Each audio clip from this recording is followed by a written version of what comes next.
Did you ever have to come back home from school or sports and have time at home alone for a while?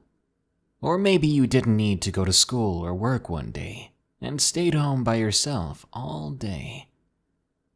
Being home alone is so chill, but don't let your guard down, because being alone means you're vulnerable, and that's when the dark things of this world can make you disappear. These are 5 allegedly true scary stories about being home alone.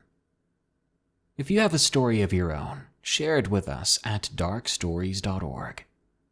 Now, let's begin.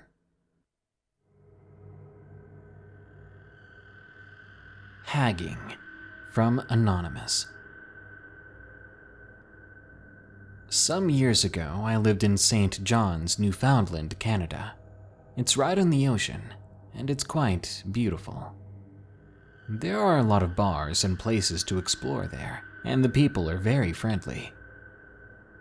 St. John's has lots of stories and a long history. There are ghost stories about people who came back as ghosts after shipwrecks. There are spooky stories of vampires, too. You name it.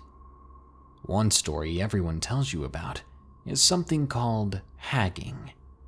Apparently, visitors to Newfoundland often experience what is known as hagging, which involves someone falling asleep and waking up with the apparition of someone, usually a demented old woman, on your chest, and the victim cannot move, a phenomenon common with sleep paralysis victims.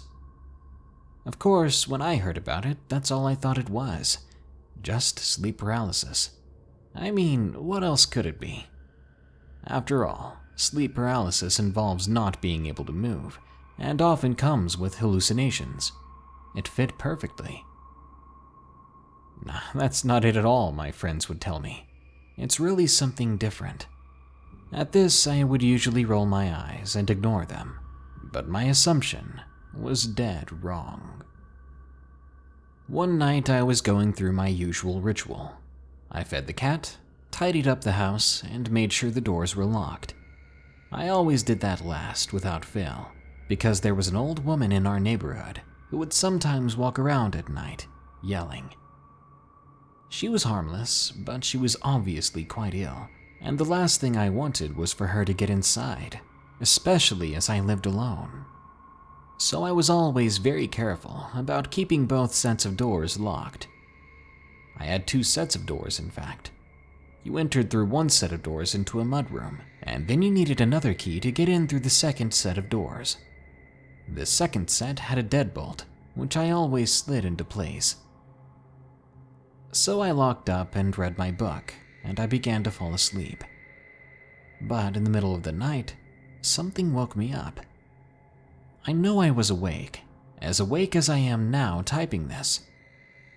The moonlight from the window shone through, and in between the window and my bed, I could make out a tall man with a wide-brimmed hat. He was just standing there, and he was mostly in shadow. I could see his details, such as the wide cuffs of his shirt and his long hands. I lay there staring at him. I could even see him breathing in and out. Then, between one blink of my eyes and the next, he disappeared, just like that. He was there 1 second, then gone the next. I shot up from my bed and ran downstairs, only to find both sets of my doors were now unlocked, even though I had just locked them.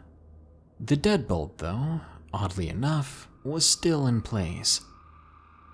None of it made sense, and I stared at the doors for a long time, almost hyperventilating. If someone broke in and got back out, they wouldn't be able to close the deadbolt inside the house and just get out. I grabbed a baseball bat and turned on all the lights, doing a check of the house room by room. I even checked the closets. There was no person in the house, except for me, of course, but I almost screamed when I walked into the bathroom. My bathroom cabinet now had the mirror, which always faced me, facing toward the shelves. To do that, Someone would have to unscrew the mirror and the hinges and rearrange the mirror towards the shelves. I went into my living room and started to sweat. The mirror above my mantelpiece, the heavy mirror that had been there when I moved in, was now turned around too, so that the glass faced the wall. The top of the mirror was near the ceiling. There's no way someone could heave that heavy mirror into place without a ladder, let alone without making a sound that I would notice. Again, nothing made sense, but I kept trying to make sense of it somehow. I checked all the windows, but they were closed, and they were the kind of windows you roll outward. They can't be opened from the outside unless you break the glass to access the handle, and none of the glass was broken. I didn't call the cops about this. What would I have said? Literally nothing else in my house other than the mirrors were disturbed. Nothing was taken either. Instead, I called a local handyman to come and fix my mirrors. He didn't ask questions, though he noted that the mirror was way too heavy for one person to lift, so he had to call in another helper to bring a ladder and to help him turn the mirror back around. I paid him extra, and I thanked him for helping me so promptly. Nothing else strange happened to me in that house, but I never called hagging sleep paralysis again. What I experienced can't be explained away by someone pranking me, or a sleep disorder, or anything else that I can even make sense of. I moved away from St. John's a year after that. I've not had any other disturbances while sleeping, but I never did figure out what that thing in my bedroom was. Short Home Alone Horror from Anonymous. I was 14 years old. I was in softball. I had just got a new bat and a bat bag to start using. Back then, I used to leave the window unlocked in case one of my friends or my boyfriend wanted to leave me a note. I never locked it, and I never really had a reason to worry about unlocking it. Until that day. It was 7 p.m. My parents and my sister were out getting something at the store, and were to be gone for hours. I was sitting downstairs watching TV when I decided to pack my new bat bag. When I was almost finished, I realized I had left my new bat upstairs, and I wanted to pack it so I would not forget it tomorrow. I ran upstairs to my room and grabbed my bat, and as I turned to leave, I heard something. I turned and I froze. My heart stopped when I saw a man I did not recognize, crawling through my unlocked window. I watched him as he made it into the middle of my room. When he reached out for me, I remembered the softball bat in my hand. I closed my eyes and swung as hard as I could. I heard a deafening crack, and then I heard him tumble to the ground.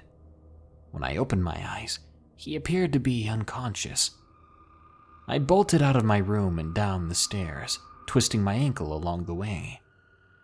I dialed 911 as fast as I could, telling the operator what happened. Me being stupid, I hobbled upstairs to check if the man was out cold and to grab my ankle brace. But when I arrived, my room was empty and the window was wide open. When the police arrived, I gave them a brief description of the man. I never got any updates as to whether or not they found them. I got in trouble for unlocking my window, and now I leave it locked, and it's going to stay that way from now on.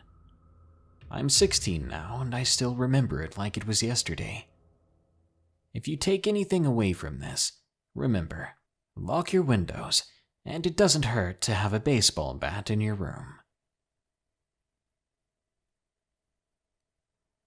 Scary Things When I'm Alone from Anonymous. I'm a 29-year-old guy who lives alone. I live in a 3-story, 3-bedroom house. It's my childhood home that I inherited through some upsetting circumstances.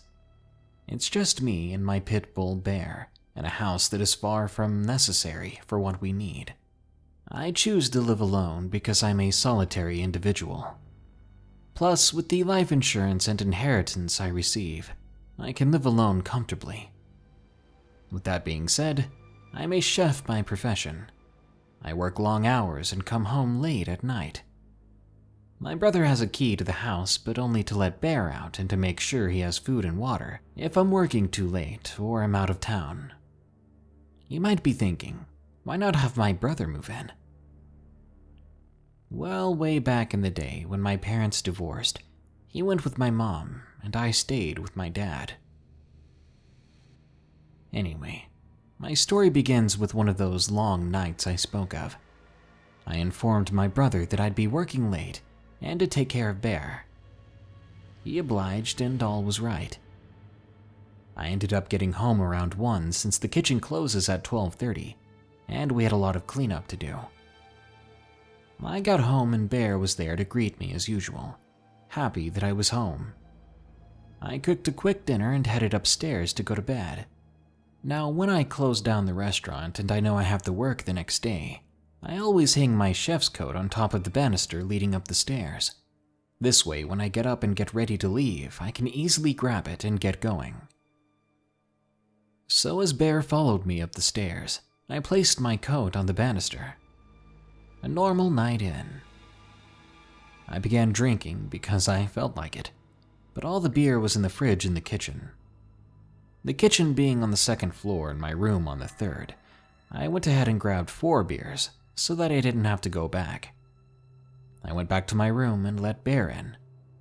He soon fell asleep on my floor as I drank and watched random YouTube videos of unsolved mysteries and things like that. Once the 4 beers were gone, I kept taking trips back to the fridge, even though I had planned against it. I would just step over Bear and leave the room to get more beer. As I began to become mildly intoxicated, my coat hanging off the banister would startle me when I walked out. Mind you, all the lights in the house are off. I would head up the stairs and see something and be scared for a second, then snap back to reality. This was commonplace, but alcohol makes you forget reality. I would take the second of being scared and then laugh at my own stupidity. "It's your coat, dummy. You know this. Why are you so jumpy?" I would tell myself. Well, around the end of my 7th beer, I noticed I needed a new one, so I stepped over Bear and headed downstairs. I got my beer and began to ascend back to my room. I'd made a mental note not to be scared of seeing my coat again at the top of the stairs. Only this time, my coat was not there. I froze. Fear and confusion crippled me. Then I thought because I left my door open, Bear got up to look for me and accidentally knocked it down. Then maybe he realized I would be coming back and went to sleep. I climbed the stairs and my coat wasn't there. I entered my room and Bear was sound asleep, but no coat. I turned on the hallway light and it wasn't in the hall. At this point, I was on edge. I did one more sweep of the hall and didn't see it. Terrified, I closed my door and locked it, blaming my thought process on the alcohol. Hours after that, I managed to fall asleep. The following day I had work. Again, that's why I put my coat on the banister in the first place. So before I left, I needed to find the thing. I searched high and I searched low, but nothing. Then I realized the only place I hadn't looked was my dad's bedroom. I kept the door closed after his passing. I didn't want to go in there. That's the only place it could be, though, I reminded myself. So I opened the door for the first time since his passing. And on his bed, neatly folded, mind you, was my coat, ready for me to take. My blood ran cold, and chills flooded over my spine. I couldn't believe it. Did my dad do this? Did something else do this? My house has a security alarm, so I would have known if anyone broke in. So it was just me and Bear. That was only the most recent occurrence. The other one that made me feel this way happened years before, while my dad was still alive. I used to work as an overnight manager at McDonald's. My shift was 10 p.m. until 6 a.m., so I would sleep during the day and wake up around 8 p.m. to get ready. My dad would work nights and was not home until I was getting ready to leave. One summer day, I was sleeping because I had work. I was awakened by Bear barking his head off. I'll preface this by saying Bear is a rescue dog. He was used in pit bull fighting. So with that, my dog hates other dogs and will only bark when he sees one through the giant front room windows. When his barking woke me up, I figured it was just that. I shouted at him to shut up, which normally does the trick. But this time he didn't stop, so I had to get up and go to find him. Once you leave my room, you're in the hall and are immediately facing the staircase that looks directly in the front room. He wasn't at the windows. He was still barking, however, as I stood at the top of the stairs. I had to find him and see what was wrong, all while shouting at him to stop. Once you go down the first flight of stairs, you take a left and you're in the kitchen. That's where I found him.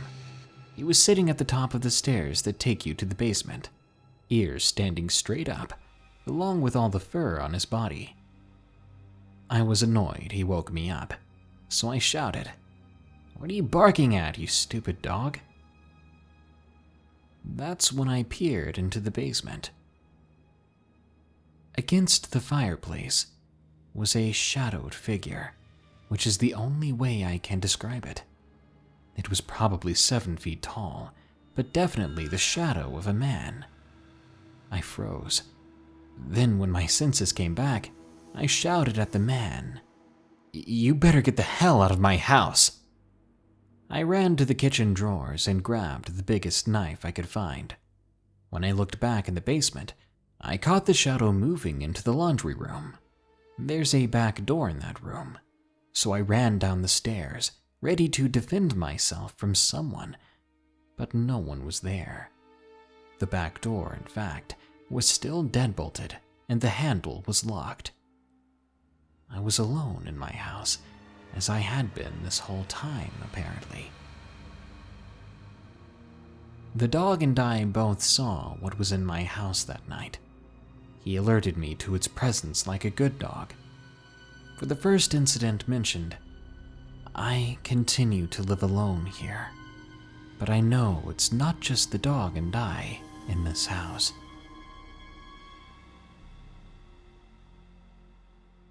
My Shadow Demon, from GGBJQ.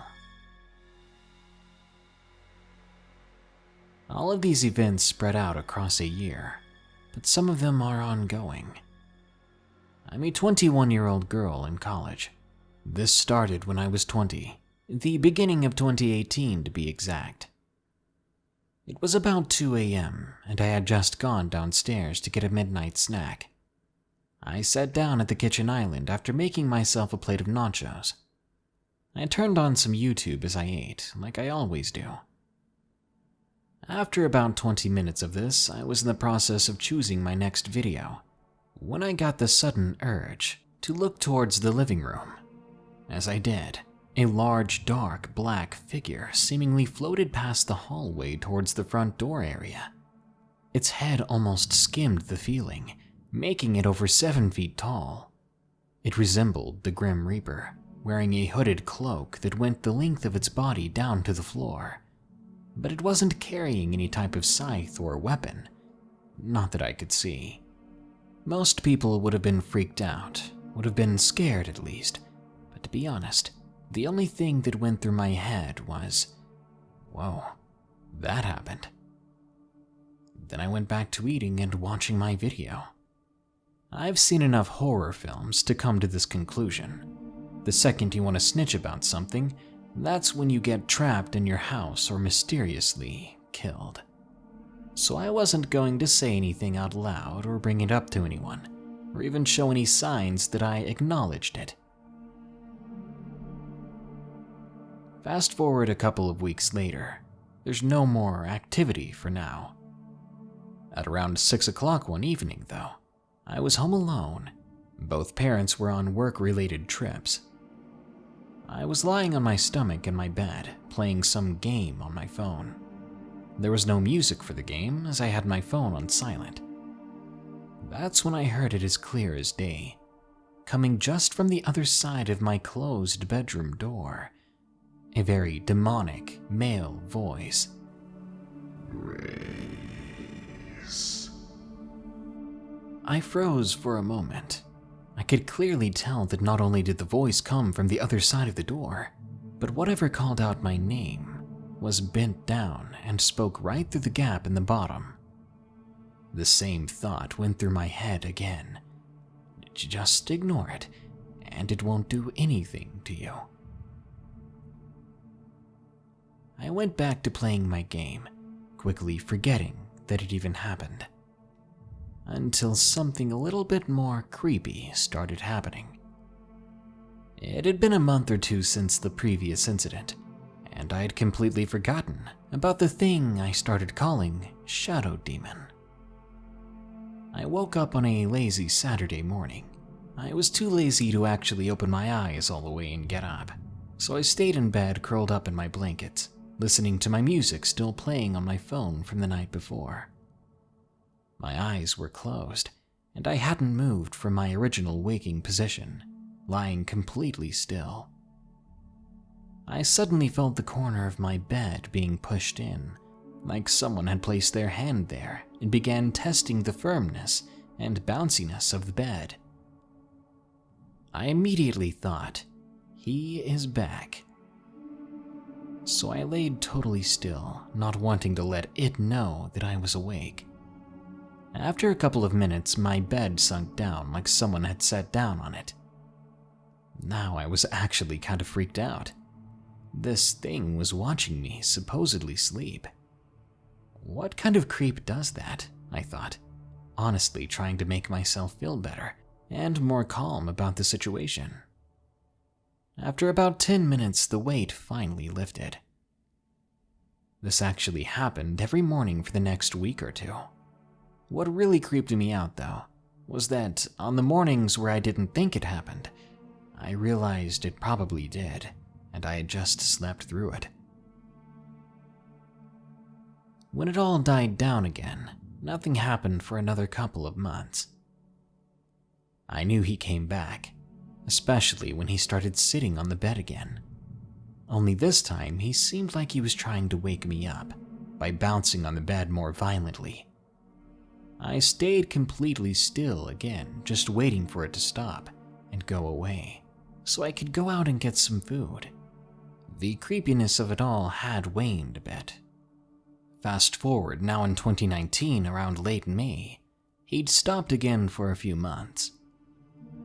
Then he came back suddenly, with a bang. I was laying in bed minding my own business and watching Netflix on the computer, when something slapped the end of my bed extremely hard. It scared the heck out of me, and I almost smacked my phone off the bed in fright. I figured it was that shadow demon, so I ignored it and pretended it didn't even happen. I'm probably being stupid at this point, but I don't care. A week goes by and I'm disturbed again. This time something bumped itself against the bottom of my bed, as if there was something alive underneath it. Honestly, I tried not to chuckle at the thought of a huge demon accidentally smacking its head against a bed frame. Not much more has happened since then, except for my cat taking an odd liking to one corner of my room. The corner where at one point, I swear to God I saw something inhuman standing there watching me. But that's the end of it for now. When things do happen, it's random. Some of it's creepy and some of it I'm used to. But I am, deep down, a bit afraid that something especially terrifying might happen. A Ghost Story from Aaron 1999. This happened a few days ago as of submitting this. I live with my landlord who works every day away from home, so I'm frequently home alone, which is something I'm not too fond of. I frequently hear small noises and things moving around here or there by themselves, but what happened the other day really freaked me out, and I've been on edge ever since. I had just arrived home from work at 7:30 a.m. as I worked the graveyard shift at a nursing home due to a bad fear of the dark. I laid down on my bed getting ready to enjoy my next 2 days off. I started playing some GTA 5 on my Xbox when I got the urge to go to the bathroom. So I get up to do my business, but I leave the door open as I was home alone and didn't feel like closing it. As I finish up, I hear a couple of noises like something stirring around just outside. Now it's important to add these key details about the structure of the house. I live in a house built in the late 1800s, but on the inside it's relatively modern. There's a door that separates the downstairs to the hallway leading to the staircase to go upstairs, and that door always stays shut.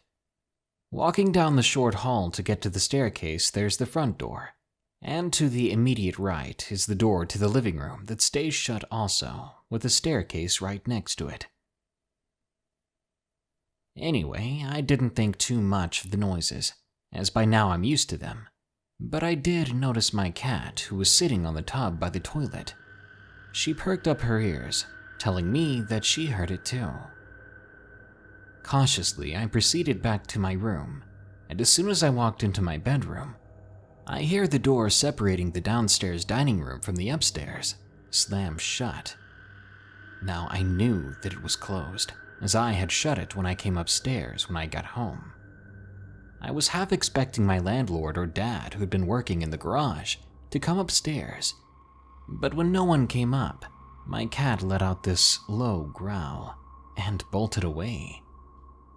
I realized that I was indeed alone in the house, as I had not locked the door behind me when I came home, and all the other doors are locked 24/7 anyway. When I managed to get the courage to see what the heck was going on, I proceeded downstairs. I turned to go to the door, opened it up, and went through into the dining room, then through the kitchen to the back door. I needed to see if everything was still locked down, and it was, so that ruled out any intruders actually getting in. I then called my landlord and asked if she had come home early, and she said no. I locked myself in my bedroom, feeling on edge ever since. That whole night, I felt watched. There was a feeling of terror so bad that I only opened my bedroom door whenever my cat needed to use the litter box. This story may not be the creepiest, but go ahead and tell me how you think a locked door opened, then slammed shut, and locked itself, all on its own. Because I don't have a single explanation myself. Here are some rules of survival. Don't be the last in line. Don't eat the weird red stuff on the floor. And for the last time, don't get caught at home alone. Good night. If you enjoyed this episode of Darkness Prevails, be sure to like, share, comment, and subscribe. If you want to support the show, check the links below. There are links where you can share your story, where you can donate to my Patreon, or where you can check out my merch store. Now, as usual, here are my 5 favorite early comments from the previous full video about 5 horrifying monsters seen at night. Rain says, the title is me seeing myself in the mirror at night. Then the Ultimate Navigator 1 says, you must look pretty darn awesome then. Aw, look at my commenters being so dang wholesome. Hex Arcana says, the first story, when you play red light, green light with a cryptid, but losing is deadly. I knew there was a reason I liked that story. Johnny Truong says, I'm a dude, but I still want you to whisper sweet, scary nothings into my ear. Maybe that's why my wife fell in love with me. Anyone else would just be creeped out. Don't, Jim Angius says. You've never heard of Johannesburg. That's definitely not how you say it. I mispronounced it as Johannesburg in the video. And to answer your question, no, Jim, I've never heard it said in my lifetime. Is that so hard to believe? Some folks act like I slapped their grandma when I mispronounce something. But I do my best, and I talk and read a lot, so some things are gonna get mispronounced. Probably like your last name. But I'm not doing it on purpose. And Willie Diesel says, easy on the spam. What spam? Unless you mean the delicious mystery meat treat that I love to fry for lunchtime. If that's the case, no, I'll never go easy on the spam. Well, that brings us to the end of this Darkness Prevails episode. But don't you worry, because more scary stories are on the way. Until next time, here are the credits to my amazing patrons who continue to donate and support the show. Thank you. Remember, stay safe out there, and stay creepy, because this world is a strange one.